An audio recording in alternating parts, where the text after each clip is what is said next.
tell you about vocabulary, specifically about online resources for practice and materials development. So let's get started. The presentation goals. The first one is to explain the importance of explicit vocabulary instruction, and the second one to tell you about freely available online resources for vocabulary learning and teaching. So let's start with part one. First, let's take a look at how many words do our students need to know.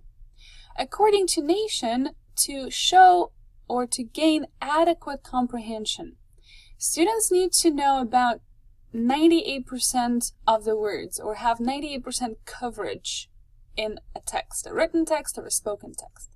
In other words, they need to know 49 out of 50 words, or in other words, one unknown word in every 50. What does it mean? It means that they need to know 8,000 to 9,000 word families to understand written texts, or about 6 to 7,000 for spoken texts. And here we're talking about word families, not individual words. About 6,000 word families means about 28,000 words, and 8,000 word families is about 34,000 words. Why do we need to teach the vocabulary explicitly? Why can't we rely on incidental learning? We can't do it because it's not effective. It's just not worth it. Why do I say so? I'm going to give you some examples of well-planned incidental learning. Yeah, so not just random incidental learning, but well-planned incidental learning.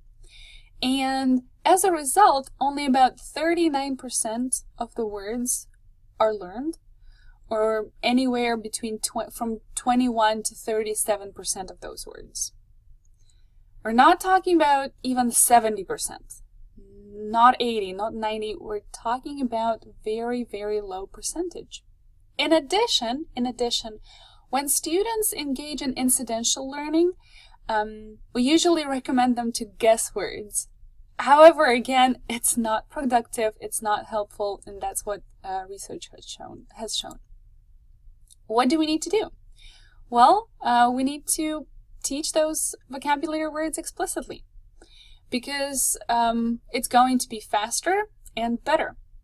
For example, this research study showed that a student can learn anywhere from 16 to 20 words in an hour, in just an hour. And what is our goal as a teacher? Like, what should we do? What's our role as a teacher? Well, we need to show the students what words to study and how to study as well. So in this presentation, we're going to show how to study and what to study, and to help you as teachers to explain this to your students.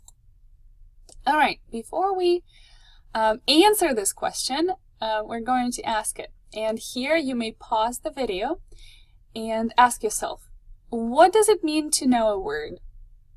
What do students need to master to be sure that they have acquired a word? Again, just pause the video, because I'm going to give you the answer right now. All right, here's the answer. The students need to know the form, the meaning, and the use. So when we're talking about the form, we're talking about both receptive and productive form. Written form, spelling for writing, or what it looks like for reading. Spoken, how to say it, pronunciation for speaking, and the sound, to understand it from listening. And also, we're talking about word parts, so morphemes. And in terms of meaning, we're talking about polysemy, denotation, connotation, associations, synonyms, antonyms, part of speech, grammatical functions. And in terms of use, we're talking about collocations and frequency. Wow, that's a lot.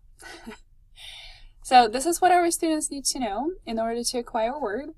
And now we're going to review some online resources that can be helpful for you as a teacher, or maybe even as a student yourself if you're learning a language. What are we going to cover? So here, we're going to talk about vocabulary difficulty, specific analyzers and highlighters. We're going to talk about word families. We're going to look at Lextutor Familizer and the word family framework. What you can do to teach pronunciation better, how to use screencasts and Youglish, and what you can do for practice and vocabulary selection using Socrative. Other resources that we're going to mention are going to be Kahoot, Quizlet Live, SkELL, FLAX, Word and Phrase, and others. First, you can download this digital handout. We're going to have QR codes on this presentation, but if you want to have clickable links and if you want to take notes, you can download the digital handout right now. Number 1, vocabulary analyzers and highlighters. Have you ever asked yourself, does my text or does my audio script have difficult words? So if you have asked these questions and you didn't answer them, these are the resources that will help you to answer those questions. Lextutor, AntWordProfiler, Duolingo, and EAP's Foundation Highlighters. Let's take a look at them in this order. First, we're going to start with Lextutor. Scan the QR code to go to the website. Now, you open the website and you're like, oh, what is this? Well, yes, it's pretty packed. But here's where you need to be in vocab profile. Once you open it, you will see different types of vocab profiles. They have for kids, they have the complete one, COCO, collocation ones, but we are going to look at the classic one. So what do? You copy and paste your text or script into this window and then click submit. After that, you get the same text with highlights, different color highlights, blue, green, yellow, and red. Blue are the most common words, the most frequent words, the easiest words. Green are a little bit harder, and then yellow are academic words, and 9 here, the red words are the off-list words. So the words that are not on academic list, not on second 1,000 most frequent words or first 1,000 most frequent words in English. All right. What are the advantages and disadvantages of this resource? The advantages are clear. You can change the words that are hard for the students. You can adapt your texts to meet your students' needs. But the disadvantage of this text is that it removes, you can see it removes all the capital letters and all the commas, all the punctuation marks, okay? And that's where AntWordProfiler comes in handy. You can scan the QR code to go to the website. And this application, you can actually install it on your computer and use it offline. Yes, so if you're using Lextutor, that's only online. But AntWordProfiler, you actually can download it and have it on your computer at all times and work with it offline. Again, you will see different levels of vocabulary, and you can actually highlight each vocabulary level at a time. For example, here I highlighted all the harder words, and I can actually edit the text right in the window. And you see, it doesn't remove any punctuation marks, any capital letters, so this is the advantage of this tool. Also, it has really good user support. It has the help file, discussion groups, and video tutorials. The next resource is Duolingo CEFR Checker, yes, a Common European Framework Checker. What does it do? Well, it does pretty much the same, but it gives you, it ties the words to the CEFR, and it gives the overall level for the whole text, and also for each and individual word. Again, you can highlight the most difficult or the easiest words and then edit them in the window and then save your text. EAP Foundation resources. They have several vocabulary highlighters. They also have a variety of other things for other skills like writing and reading. Very, very helpful resource. But today we're focusing on vocabulary. So what does it have? It has highlighters. So you can use General Service List highlighters. General Service List, if you haven't heard about it, it contains 2,000 most frequent words in English. And you can use this highlighter to show you which words are the easiest for you students. And the words, you can actually tell the students that, hey, you guys, these are the most important words. You need to make sure that you know these words. If you don't know, study them. Yeah, because sometimes we know that students study unnecessarily difficult words, and then even we as non-native speaking teachers, we're like, oh, I don't know what you're saying. Like, I don't know this word. So in order to make sure that our students are studying the words that actually need to study, this is the resource that you can use. Other highlighters include specific vocabulary highlighters, specific academic highlighters. They highlight words specifically used in medicine or economy or things like that. And then the academic word highlighters. So these highlight academic words, and they also tie those academic words to the sublist. Yeah, so if you are teaching English for academic purposes and you ask your students to study those words on academic word list, and you can actually know which list which word comes from. Have you studied it? Have you not studied it yet? So this is very, very useful.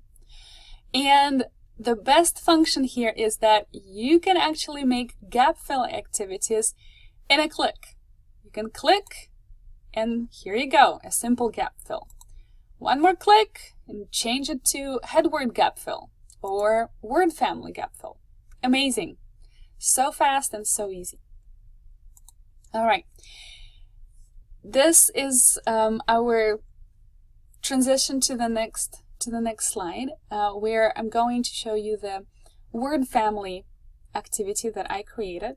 And I used to struggle so much when I was thinking like, okay, I have really high level students. I need to teach them not only the word appreciation, but also the verb appreciate and appreciatively, and like all the other word families. And then I would just sit there and brainstorm like, oh, does it have a noun? Does it have an adverb? What other parts of speech does it have? And I spent so much time on actually developing this activity. And then this resource was introduced to me, which is called, it's part of the lexical tutor that we have reviewed before. It's called Familizer and Limitizer. And I actually used lexical tutor before, and I didn't know that this resource was always there, all the time, all those years of struggle. But now, what does it do? This resource gives you all the word families. So you type the words into the box, and then submit the window, and then it gives you all the forms. Oh my gosh. It saves so much time, so much time. This resource is similar to the one before, but it's a little bit different at the same time. Why? Why is it different? Lextutor has many words, but this resource has only 22,000 words. Yeah, so most common general English words. It doesn't have any academic words. It doesn't have any specific words, any obsolete words or anything like that. Only general English, only most frequent 22,000 words. If you want to read further about it, this is a good article to go to, keeping it in the family, about how to use this resource in your teaching. So how does it work? You open the window, you type the word, and then it gives you what level, yes, CFR level, just like Duolingo before, yeah, it ties it to the CFR level. Is it a hard word? Is it a difficult word? Is it an easy word? Yeah, so you can see that here. All right, you guys, moving on to pronunciation. And first, I'm going to talk about screencasts. We all know that online dictionaries have audio files, and we probably have told our students many, many times, just like, oh, just check it in the dictionary. However, I have experienced that lower level students, they have trouble spelling. So spelling is a big problem for that. So it takes them so much time to look up the words. So if we give them a lot of vocabulary words and then they spend so much time typing each word and trying to look up the pronunciation, where the stress goes, so that's the problem for them. Of course, you can practice in class, but practice can be repetitive and time-consuming. So I prefer flipping the classroom and recording an audio or a video for my students. Well, actually, I prefer videos, and I'm going to tell you why I prefer videos. You know, yes, it's always easier to record an audio for the students, but a video is better because it works better for memory. When students only hear something, they retain about 10%. If they see something, 35%, and then if they see and hear at the same time, the effect is 6 times more, yeah, about 65%. So if you recorded audio before, start recording video. It works better. It's better for students' memory. Here I have some examples. For lower levels, I have Pictionaries, where they can see me, they can see the word, they can see the picture, and I say to skate. Yeah, in this video. You can actually use the QR code to watch this video. For higher level students, I change it from Pictionaries to more pronunciation-oriented videos using IPA and underlining the syllables to show stress. And again, you can watch this video using the QR code. If you have never created screencasts, what you can use to create them? You can use Canvas Studio if your university pays for it, or you can use Zoom. But if you want to check out something else, you can try Screencast-O-Matic, Screencastify, or Loom if you want to check out a new resource. All right, a little bit more for pronunciation. I'm moving to Youglish. Youglish is, again, an amazing resource. Why? Why is it amazing? Well, because I can actually choose what kind of pronunciation, what kind of English it can give me. Yeah, so am I looking how to pronounce the word advertisement in American English, or advertisement in British English, or maybe in Australian English? Like, how do Australian people pronounce the same word? In addition to that, you can look up any kind of proper nouns or any kind of proper names. Yeah. So, for example, students usually pronounce this state as Illinois instead of Illinois. So I'm like, okay, let's listen how people say it. And here's what Youglish does. It shows you a variety of videos, and you can see part of the script of the video, and the word that you searched for is highlighted yellow. You can watch as many videos as they have. Here they have 8,000, more than 8,000 videos where the word Illinois was pronounced. And then what do? You use the buttons to go back and forth. Additional advantage is that you can also look up phrases. Okay, so pick up the Slack, for example. Oh, here you go.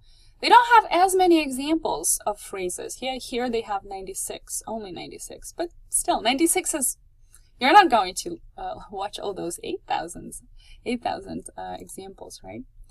And here, I'm just going to show that you need to use these buttons to go back and forth to listen to the next video, the next video, the next video.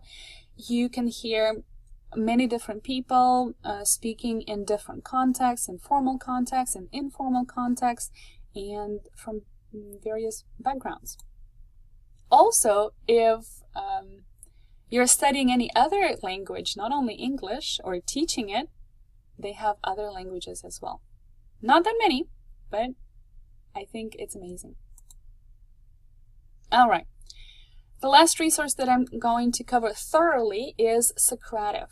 So, unlike all other resources that I reviewed before, to use Socrative, you actually need to create an account.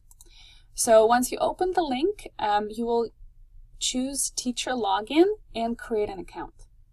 And then the students don't need to have an account. That's the advantage of it. Yeah, the teachers do need to have an account, but the students don't. So students can just open the link and start using it. So as a teacher, once you create an account, you're given a random number of your room, and you can start using the resource. There is an option to actually edit your room number. I changed it to TESOL21. It was available. Not all the room numbers are available, but this one was. So today I'm going to show you how to use one specific function, which is called short answer. And I would like to review two different ways of using it. First, to practice vocabulary in class, and second, to choose which vocabulary to teach. So let's start with practicing in class.